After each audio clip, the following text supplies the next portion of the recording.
Hello, my friends. Another late and probably long recording today. Um, the image I'm showing you was sitting on the wall at a cafe that I was at, and the fringes were blowing in the wind.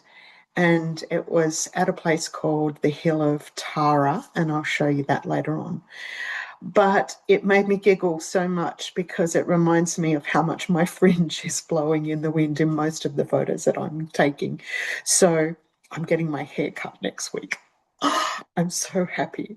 Um, so anyway, this is the scene that I'm setting for this week. It is quite a long recording with lots and lots of castles. So I'll get stuck into it. Um, this lovely image of this lady was on the wall in, I'm pretty sure it was Killybegs Castle. And she reminds me of my grandmother, and not many of you. In fact, I think there's only my sister who might know what my grandmother looked like, but it just has her eyebrows. And so when I saw the photo, I had to take it.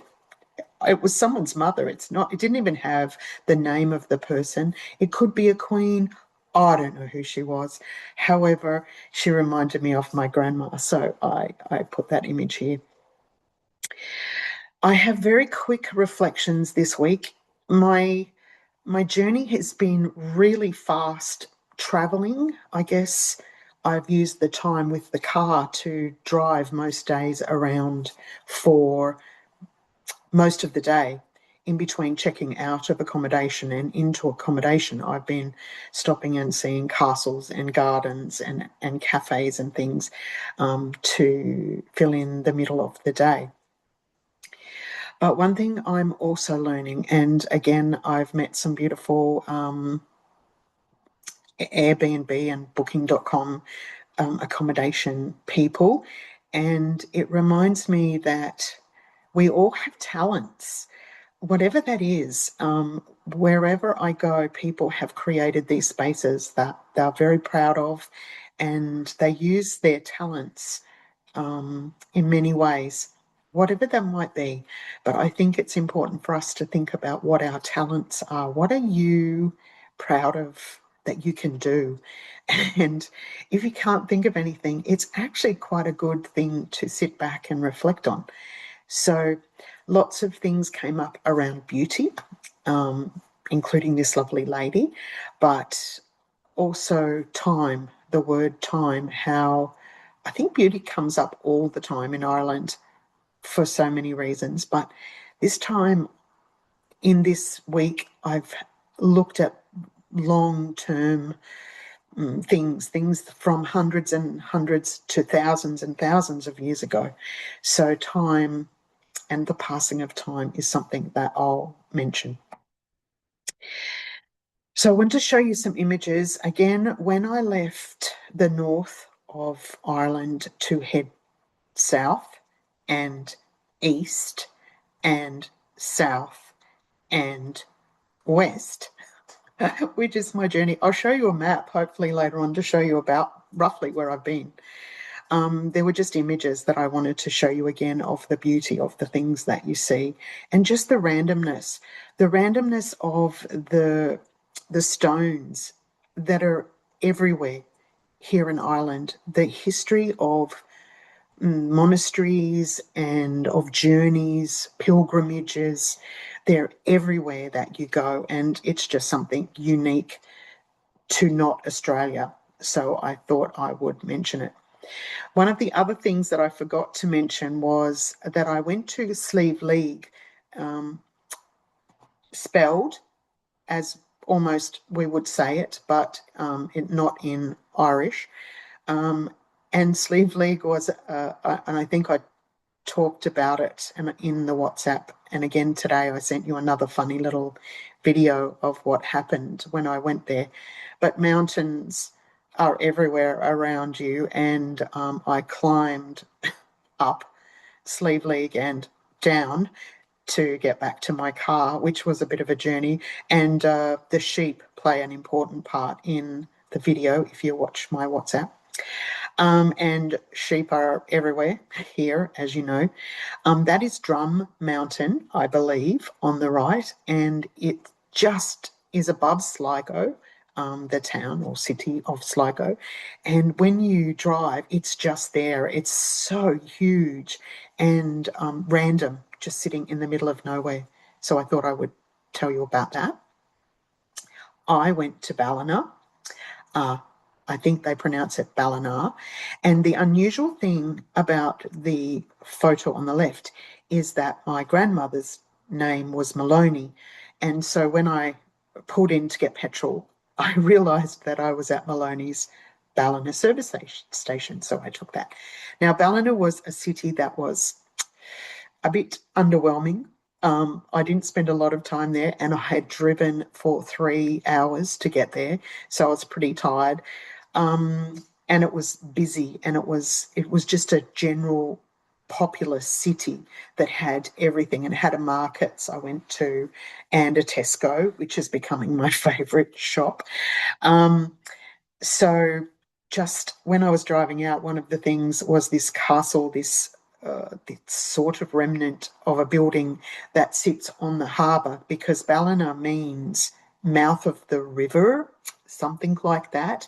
So there is Ballina something, which means the mouth of whatever river. That's what I believe it means. This one was just called Ballina. It said Ballina. Anyway, I'll show you on the map where Ballina is when we have a look. But this was the only ancient thing I could find in Ballina worth taking a photo of. Then I moved and I went to Galway, which was a vibrant, I didn't stay in Galway, but it's a vibrant place. I would recommend you go. I believe it feels like it's the Irish city of all the ones I've been to. The centre of it has these lovely buildings, the flags and things are flying, music is playing. I put that on WhatsApp. It's just a vibrant sort of a city, very much a big city. And when I'm driving, I hope I didn't get a fine because I parked somewhere that I didn't pay for. It has a beautiful river, and their rivers are very tidal and flow very fast, which was again what happened in Galway. But I would definitely suggest that was a place I would go again and spend more time. If I do that in the future, it's one of the places I will stay. Now, I'm going to pronounce this wrong, but it's called Clonmacnoise, and the lovely lady that I stayed with in Galway recommended that I go to this monastical site. I'm glad I did, because it was one of the biggest sites that I'd seen. I hadn't really... Most of the monasteries you see are quite in ruins, because historically they're very old. But this one has been looked after by the Irish heritage people. And inside this little ground where I'm sitting in that middle photo, I'm having a cup of tea and a cake from this church that is the photo that's on the right-hand side. And again, if you look at the image, it has a Malone with an E, no Y. And so one of the things that I chatted with this lady in this church, who was selling cakes to pay for the church roof, so of course I had to have a cake and a cup of tea, that Malone with an E without the Y is often Anglican, not Catholic. So I now need to research whether my grandmother was a Maloney with an E or with a Y. So that was something interesting. But that family, that history of Malones or Maloney in that region is, there's millions of them. So that's a bit more heritage stuff I have to do. These are two images that I just, again, took that were random. On the left is peat. So the bogs that, and I worked out, last week I had my eyes were hurting and things. In the area up north, there weren't huge trees for them to use, and they would use them for other things than burning in the fire. And so they burn peat.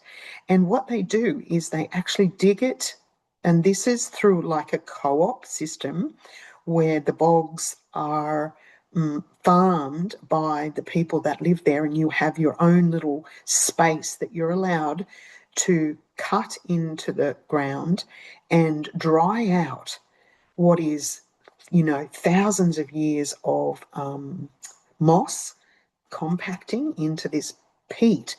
And then when it dries, they use it to burn in their fires. So that was an amazing thing that I saw and got the history of when I just happened to be driving down a back road that Google sent me.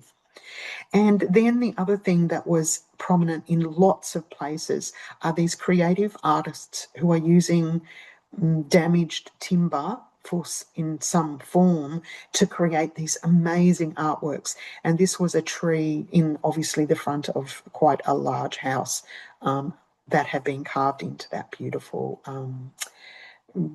like totem pole in some ways, I think, and puts character, again, that character that the Irish have. So you couldn't go a whole presentation without flowers. These are the only flowers I've got because, again, summer's getting towards, it's so hot. It's been so hot here, as you've seen in some of my images, that the flowers are now starting to burn off. But these were just a couple, and being that red roses are my favourite, that was, and in one of my favourite gardens, I got that photo. So now I'm going to be heading to, this is a bit of a combination of just interesting textures and designs and stories that hit me. Tullynally Castle and Gardens was one of my favourites, and I'll show you more images of that next. Again, the time and money that people have spent in creating these gardens, that's where that wall was that was 20 foot high that had to keep all the rabbits out. It was just, again, they created waterways, they changed and dammed and used the water through, that's a waterfall into ponds and things. So just the amount of time and effort they went to creating their gardens, and the gates that went to the church that was in the ground. The church had actually like become crumbled, and there were graves. This is the graveyard that was outside of the church, inside the grounds of Tullynally Castle. And when I just went in there, I thought, imagine, when they created their garden and they started the history of burying their family in these graves, did they think about, 1,000 years in the future, what will happen to the spaces that they created? And again, I don't like graveyards. I like the idea of the history of them, but I'm very respectful when I go into graveyards. And next week I'll tell you about another one that I went to today, actually, that I'm going to put in next week's, because I feel like they're a spiritual place, and you have to be respectful when you go there. It's just something I do. And again, creativeness. You've seen in some of my images the beautiful fairy houses, and Marks and Spencer in England. Well, they've got Marks and Sparkle in Ireland. And again, this this garden, they'd used what must be gas cylinders, and I don't know how many gas cylinders they could possibly use, but there were dozens of creations, including giant ants walking across the big space, like 20 of them, painted gas cylinders. And I just, I couldn't not put one in because whoever does these things has to be quirky, and then whoever is the person that is owning the space has to just be as quirky. And that's where I loved this little saying that says, around here, we don't look backwards for very long. We keep moving forward, opening up new doors and doing new things because we're curious, and curiosity keeps leading us down new paths. I just think that's amazing. And I love the word curious. And for those of you who worked with me and we did our character traits, curiosity is one of mine and my top 5. That keeps coming up. So I loved these special things that you connect with when you go to the gardens and castles. Now, this castle is in Trim. This is called Trim Castle. And the guy that's there is Hugo de Lacy. But there's the same names keep popping up in lots of these spaces, which was interesting, and lots of them having to do with internal conflicts as well as the conflict with the English. But anyway, Trim Castle, a very well-known one, and a lovely little town that I enjoyed going to. I'm going to try not to spend too much time on the castles because I've got a few. Now, this is the Hill of Tara and the monument in the middle, which looks a little unusual. However, the Hill of Tara is a site where under the ground they're starting to research what is buried there. And it's part of a connected system of ancient sites. And I'll show you Newgrange coming up, which is 3,200 years old. So these sites have, they're not even, some of them haven't even been started to investigate what they are. So there's so much history here to, if you were an archaeologist, and I would have loved to have been one of those in my past life. This would be an amazing place to start finding these things out. Now, the cross that's on the right is called the Cross of Kells.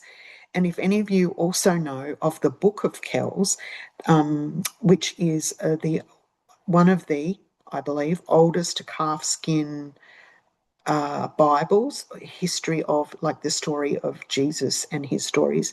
This is what I believe it is. It's in Trinity College in Dublin, and I've seen it, but I didn't realise there was a cross of Kells. And when you look at it again, this is so ancient. Like the carvings that are on there are just so basic. And you think, wow, but imagine what they were using to create these icons for their time and how much time and effort it would have taken them to create these things. So now we come to the castle that, I was going to own in my story. This was going to be my castle. It was huge, and it was still lived in by one old man. It was, you couldn't go inside it, but they had a lovely tea space, as they do, and also quirky things in the garden. So I've shown you a couple of videos across this week in that garden. This is the garden with the high wall, and the amazing spaces that they've created, like vegetable gardens as well as flower gardens, and walkways with forests and lakes and things. But it's still a working castle in that they have cattle and everything there. I did think this was a quirky statue, and there were two encouraging you to walk into one of the garden areas. Can't really say what genre you would call it of sculpture, but anyway, someone might help me fill that in. Now, the other thing at the top is a fence. And again, I don't know if any of you are old farmers, but on our farm, I remember finding, and on my grandfather's farm, finding just the same sorts of linked chain metal parts to fences. And here they were still being used. They did have another fence with electric wire on the inside of it because the cattle were in the paddock. But look at those, even the fence posts are made out of metal, and blacksmiths would have had to make each individual one, and then all the links that go around the whole paddock are made of those metal links. How incredible is that? And how much, again, time and effort did it take them to create these things. These are more castles, just different castles. I can't even remember all the names of them. If you want to know any of them, I can find them because I've got my journey planner. But the one in the middle at the bottom was just outside of Dublin, and it was huge. It was ginormous, and it was very cold and austere. And again, when I went there, it was late in the afternoon, and I did not want to pay the money to do the tours. And sometimes they're only running at certain times. So if you're going to go to a castle, make sure you look up when it's open and how much it is, and whether you want to actually outlay that money or you've got the time and effort to go and do it. Now, this is called Newgrange, another place I would tell you to go to. It was just like the pyramids. That's what I felt like. It was like going into Tutankhamun's tomb. It was mind-blowing. And when I say I challenged myself, the space at the bottom where that lady is standing up is the entrance into this monument. Inside it is like a truly house made of stones stacked on top of each other, and to create a domed space under the ground. So I don't like enclosed spaces. I don't like them at all. And in fact, I got into, you had to squeeze in. You weren't allowed to even wear anything on you because the space is so small in the middle before you get to the open, what you can't call it a cavern because it's not even the size of a room, really, probably the size of a room, a bedroom. But you had to squeeze through these stones, and the air is freezing cold, and you start to hyperventilate. I started to hyperventilate. And it was just this lady saying that as soon as you got through that part and the roof opened up and you could stand up, that I could actually do it. And I forced myself to do it because I couldn't go there and not go in. And the story is the above where you go in, which is the middle bottom section here. I hope you can see my arrow. Above that is the light, a space where on the 21st of June, no, on the 21st of December, and it falls between the 18th and I think the 23rd of December, depending on the years, the sunbeam shoots through that light space at the top and hits the center of the underground cavern. And so I happened to be there just a week late than the 21st of June.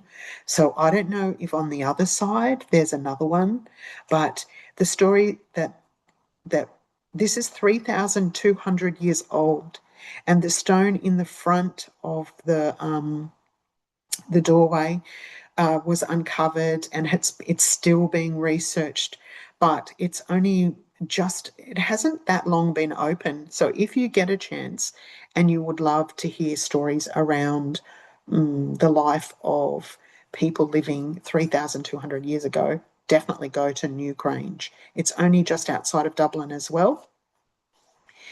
Now, this was my favourite little castle, and I think I sent a video again of this one.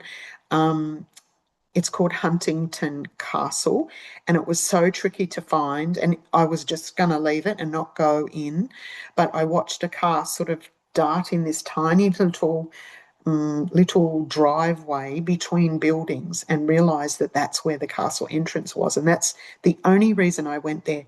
And I have to tell you, it was like stepping back in time to sit in this courtyard surrounded by, there were chickens wandering around, and this peacock, he was prancing and attacking that lady, trying to show off to that lady.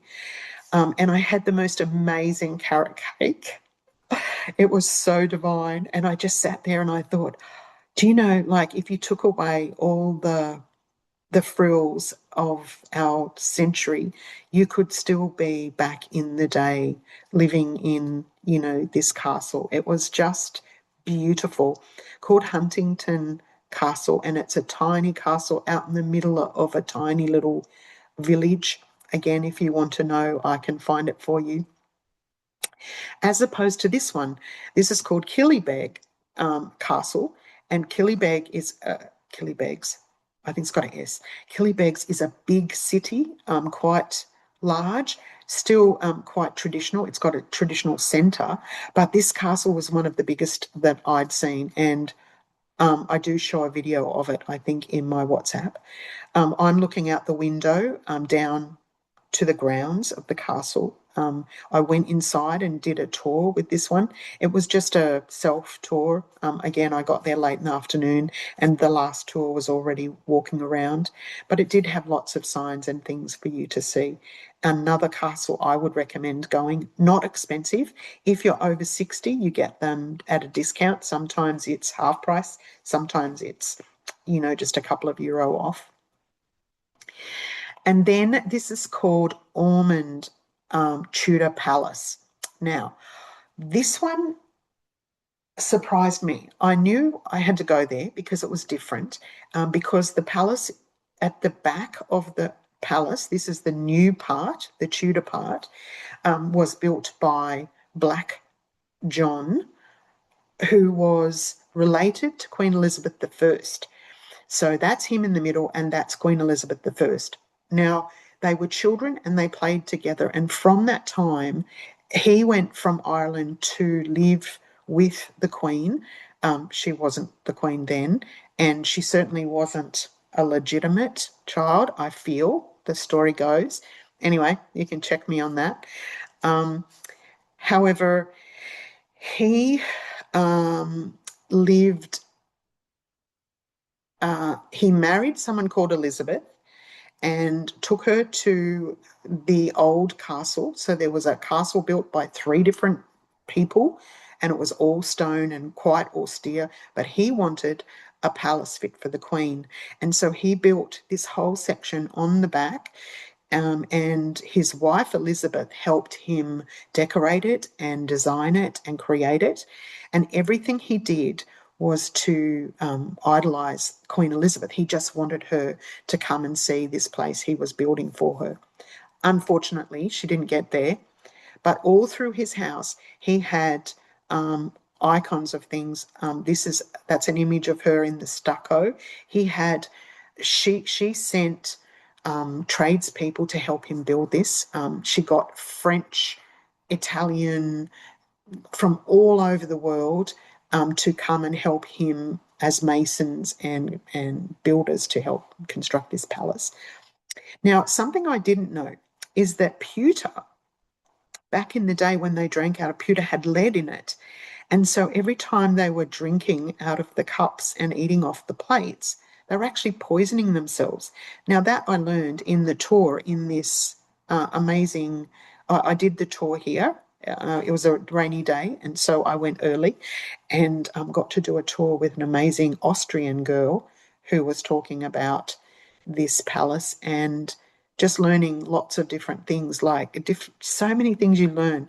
So the top is the attic of the Tudor castle. The attic was made by shipbuilders, and obviously it's like a reverse ship. So, but what they did was apparently they burned the timber. I don't think I've got the image of that, but they burned the timber thinking that if they taught the wood to what burning was, that the wood wouldn't burn. And apparently it's never burned. This palace touchwood has never burned. So they believe in the fact it's such a quirky thing to, when you think about it, that if you burn the wood, it's not going to burn again. Like a child, if you touch their hand to a hot stove, they're not going to touch it again and not get burnt. Very funny. Now, the photo on the left is for Lisa. It's my Irish pub time. I went in Killybegs to an Irish pub. Not a fan of going to pubs by myself. I think I've talked about that before. But here I forced myself to go in. Was a very large pub, very old, but had this quirky fan run by pulleys. And there were 2 fans and they were running each other through this pulley system. Amazing pub. Don't even know the name of it. Can't tell you. But in the centre of Killybegs, down from the castle, it was quirky. And I wanted to show you the size of the meals, the size of what they give you. The, I can't even eat half of what they're giving me.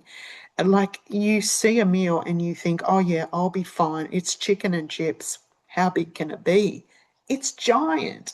It's two whole meals. Two people could easily have eaten the food that I've eaten in these places. I thought I'd show you something different.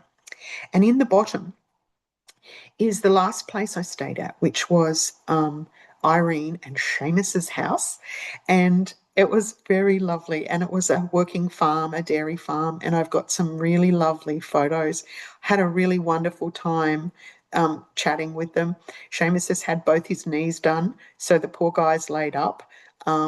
And just had an amazing connection and a lot of fun chatting with them, staying in their house. And it was the first time I really had felt included in an Airbnb house. So I want to thank them for their amazing hospitality, and I definitely would recommend them to people.